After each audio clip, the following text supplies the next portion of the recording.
ابن ابی العوجہ کے بارے میں روایت کی یہ جملہ یہ ہے اور وہ خود یہ بیان کر رہا ہے. چھڑے سرکار ہی کا زمانہ ہے. آیا مسجد نبوی کے اندر دیکھا کہ ایک گوشے کے اندر ابن ابی العوجہ یہ کام کر رہا تھا کہ وہ تقریر کر رہا ہے اور کفریات بک رہا ہے. شرک کی باتیں، الہاد کی باتیں، خدا کے انکار کی باتیں وہ اپنی تقریر میں کر رہا ہے. اس کے مقابلے میں جو امام کا صحابی ہے اس کا نام ہے مفضل بن عمر. وہ بھی جلیل القدر صحابی، بہت قریبی ساتھی، اور کئی سارے کام امام نے سونپے تھے مفضل ابن عمر کو.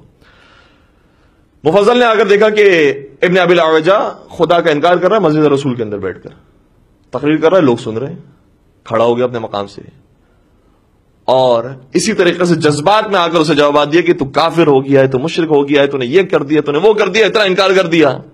ابن ابی العوجہ نے کہا کہ اگر تو کوئی دانشمند ہے، تو کوئی دانشور ہے، تو علمی دلائل لے کر آ، میں اس کا جواب دوں گا. اور اگر تو عام انسان ہے اور تیرے پاس علم و دانش نہیں ہے تو بہتر ہے کہ تو خاموش ہو جا. اور پھر تیسری بات کی جو بڑی خطرناک بات ہے جو ہم سب کے لیے ہے، اور کہا کہ اچھا اگر نہ تو دانشور ہے، نہ تو جاہل اور عام عوام ہے، بلکہ تو امام صادق کا اگر پیروکار ہے تو ویسے ہی عمل کر جیسے امام صادق عمل کرتے ہیں. کہنے لگا کہ امام صادق کس طرح سے رفتار کرتے ہیں تیرے ساتھ، کہ ہم نے اس سے زیادہ بڑی بڑی باتیں امام صادق کے سامنے کہی ہیں. جو تم سن رہا ہے اس سے بڑی بڑی باتیں ہم نے ان کے سامنے کہی ہے، لیکن تیرے امام ایسے تحمل کے ساتھ سنتے تھے کہ ہمیں یہ یقین ہونے لگتا تھا کہ جیسے وہ ہمارے دلائل سے قائل ہو گئے ہیں اور ہمارے استدلال کو انہوں نے قبول کر لیا ہے، اور ہمیں یقین ہو جاتا تھا کہ اب تیرے امام کے پاس کوئی جواب نہیں ہوگا. لیکن جب ہماری بات ختم ہوتی تھی تو امام صادق مختصر جملوں کے ذریعے ایسے علم کے سمندر کو جاری کرتے تھے کہ ہماری ساری دلیلوں پر پانی پھر جاتا تھا.